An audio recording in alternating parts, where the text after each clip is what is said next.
Hey guys, Trevor here. And in this video, I'm going to show you how to recover the Google Play Store on Android. It's pretty quick and easy, so let's jump right in.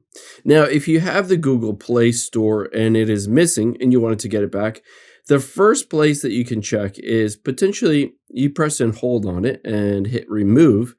And now it's just not on the home screen of your Android phone. All you need to do, if that is the case, is swipe up and you're going to navigate to the Google Play Store. So swipe around and there it is. You can press and hold on it and just hit add to home screen.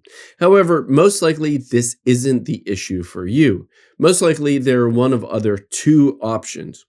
If you press and hold on the Google Play Store and then tap on disable and then disable it, you'll be able to see it removes it from the home screen. But also if I swipe up to the app drawer, it's also removed from there.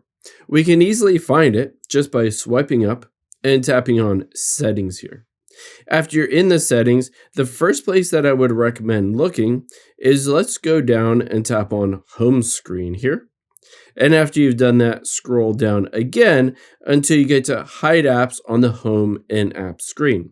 Now, this is one place that it could have been hidden because if I scroll down and select the Google Play Store, maybe because I disabled it, it's not on this list.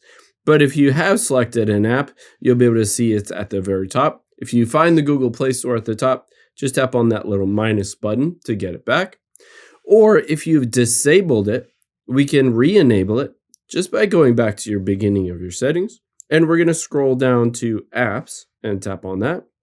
And then we're just going to scroll down until we get to the Google Play Store. So there it is. Tap on it. And you can see it says enable. All I need to do is tap on that. And now if I hop out of here and swipe up, I'll be able to find the Google Play Store just like that. I can press and hold on it and hit add to home screen. And there it is. The Google Play Store is back. I can put it exactly where it was before and open it up, download apps, update apps, all that stuff. I hope this helps. If it did, hit the subscribe button down below. It really helps me out. Thanks, guys.